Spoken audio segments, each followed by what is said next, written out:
It might not be the perfect movie, of course, but I don't think Fright Night's perfect, and it's one of my favorite movies. So there's a lot, I think, to love in this movie. Hey, it might not be like a critical darling, but I honestly think that this is really going up there for me. I think in a couple years, I'll be revisiting this and really enjoying how much I enjoyed it now, especially being in, as you say, Spooktober.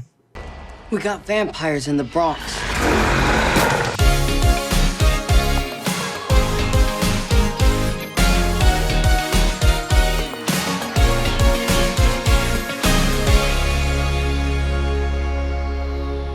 What's up, YouTube? We are Drive By Movies, and you are watching Fresh Releases. My name is James. My name's Blaise. And this week we are checking out the new to Netflix, Vampires vs. the Bronx.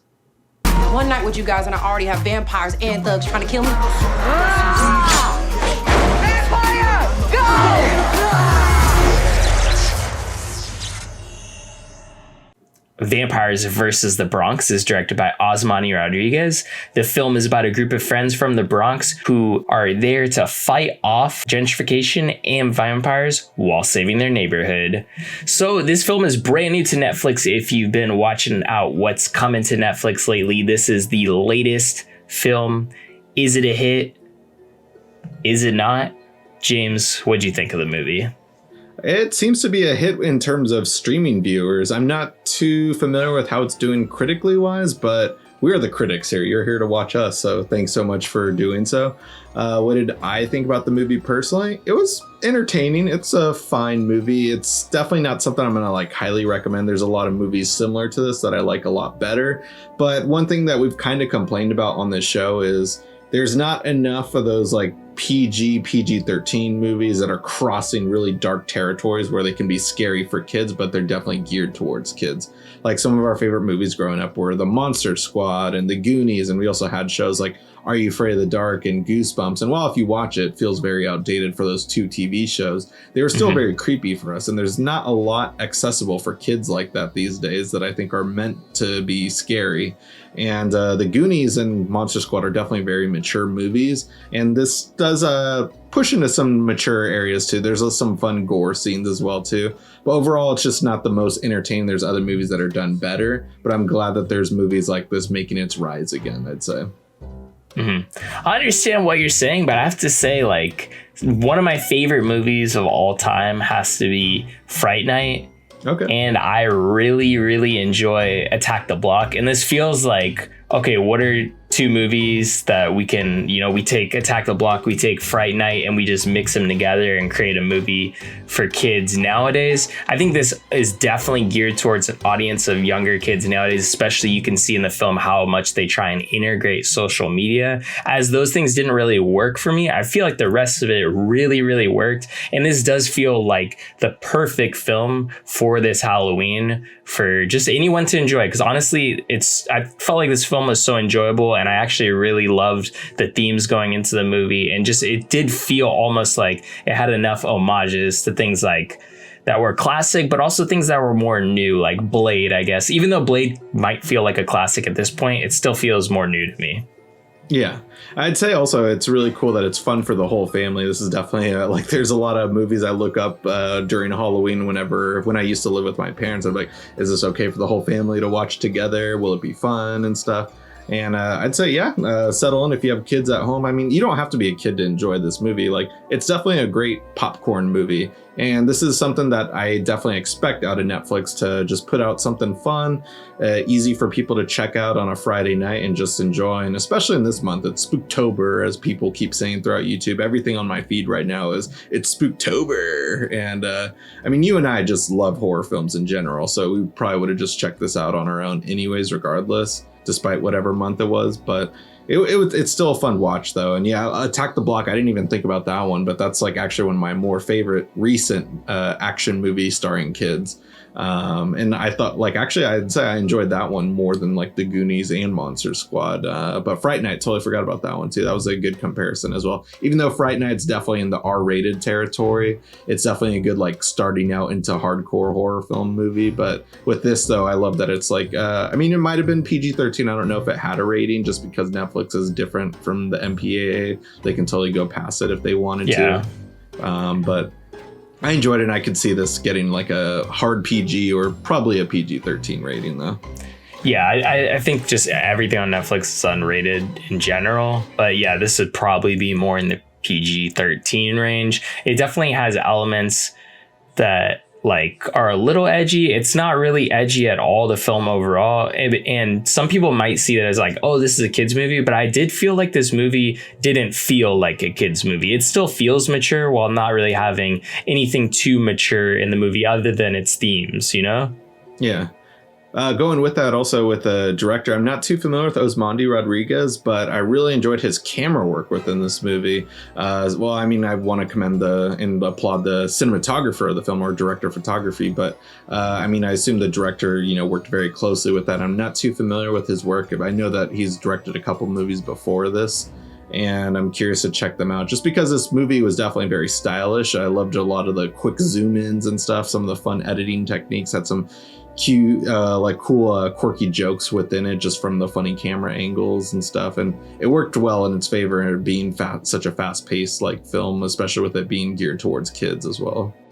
Mm-hmm. You could definitely see that this, we talked about in the past couple episodes about other films like, we were talking about Get Duked, and we're like, this is definitely inspired by Edgar Wright. But you can even see it in this film. Like those little Edgar Wright isms, as we call them, like still appear here, especially in the editing, as you said, in the camera work. Yeah, like those are filmmakers. I'd rather people rip off Edgar Wright and stuff nowadays, like these new upcoming filmmakers, and trying to rip off like a Marvel Cinematic Universe director or someone who might have had a voice early, but once they reached into that, all of them kind of look the same and stuff. So like, it's cool to see that kind of technique. Like it's almost like, wait, did you say Taika Waititi? I swear I heard that. That was weird. Oh no, I was saying techniques and stuff, but yeah. What were you gonna say about Taika? I'm just playing with you. Anyways, I guess you could have said techniques. It could have been the same. But yeah. Anyways, I kind of want to get into like I really love the aspect beyond this being a really interesting story that you wouldn't necessarily see. Like definitely 30 years earlier we saw, or 30 or 40 years earlier we see the version of Fright Night, which is in the suburbs. But this is here in the Bronx. And that's what makes this film, I think, more interesting than if this was, any other vampire movie here in 2020. We have these themes of gentrification and how the vampires are looking for a place to move in, and they kind of team up with this human property development guy and a real estate agent who's kind of going to get them a place where they can call home, but then also get, immortality and become a vampire himself. So I thought it had like really fun elements that, tie itself to the Bronx, kind of puts it in these kids of like their landscape is changing. Their favorite stores, bodegas, restaurants, and shops are disappearing. And all of a sudden, these antique, fancy, high-end antique shops, or what was one of there was like really silly stores that were opening up in the Bronx, which made it even funnier because it's like, wait, who would even shop here? What is this? Right. No, yeah, it's like too real, especially with us living in LA. Just I mean, even though I've only lived here for coming up on 6 years, and I know you've lived here for about like 7 or 8 years, just seeing how much has changed already and stuff, it's just like I can only imagine how crazy it is in New York, just because you have to be like crazy rich in order to survive out there and stuff. So yeah. Yeah, so it was cool to see those themes being explored here. The themes were very, specific to the characters and the location in which this film takes place. And it really added a fun element that I think for me, one of the things I enjoyed the most was that, we played by the rules here. They had this element of Scream where it was like, we're playing by all the rules of vampires. One of the young boys is like a horror movie fan. He watches Blade at the bodega, rents it, and they watch Blade. They all get like super into Blade because it's a hero that they can look up to. Like there's so much, love and like just passion for like telling that vampire story in this, and it was just such a fun homage. Like really, it just felt like everyone that was behind the scenes really did love like vampires, where it's not like something where, I mean, you could say when Twilight came out, hey, were they really fans of Bela Lugosi? This film, I might think that they actually are, Right, yeah. And yeah, I guess give credit to the writers also for developing these characters very well, too, just because I love the nickname Little Mayor. Also, I thought that was hilarious throughout the movie, just everyone's calling him Little Mayor.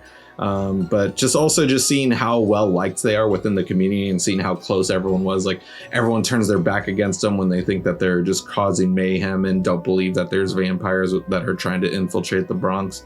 And then just seeing when they all come together towards the end as well too to fight these vampires. Like, it was a good sense of community despite it taking place in New York. New York is so grand. It felt very intimate.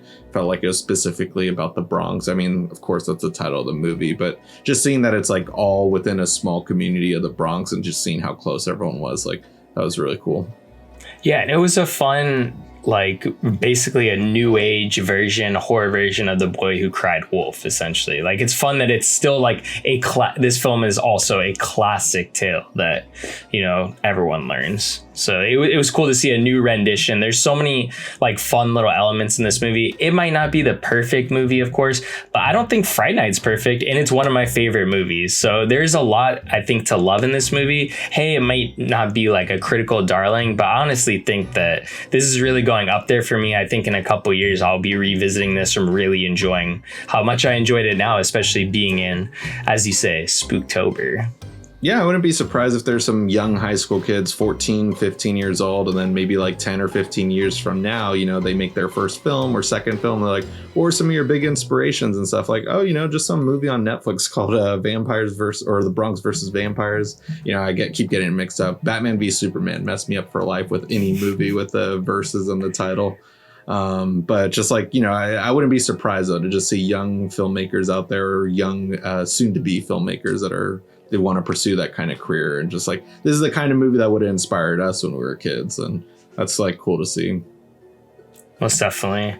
So, I mean, if you guys haven't checked this out already, I definitely recommend checking out the movie. It's available on Netflix. I'm pretty sure everyone has Netflix, or maybe their mom has Netflix. So go check it out. It's definitely worth the watch. Yeah, normally we would tell you to go watch it through our Amazon affiliate link, but another way to help us out instead, though, is just by leaving a comment, letting us know what you thought about the movie. Be sure to also smash that like button. That's a big help for us as well. And if you haven't, subscribe and hit that notification bell to get all our latest updates. And if you haven't already, guys, go ahead and look down below. You can follow us on Instagram over there. We're posting little clips from the show and fun things. Part of James's collection is on there, so we're posting, you know, all that stuff in the background of his camera. You can see there all those videos. We're posting little fun snippets of that. So anyways, go ahead and follow us on Instagram. Anyways, guys, that's it for this week. Tune in next week for a brand new fresh releases.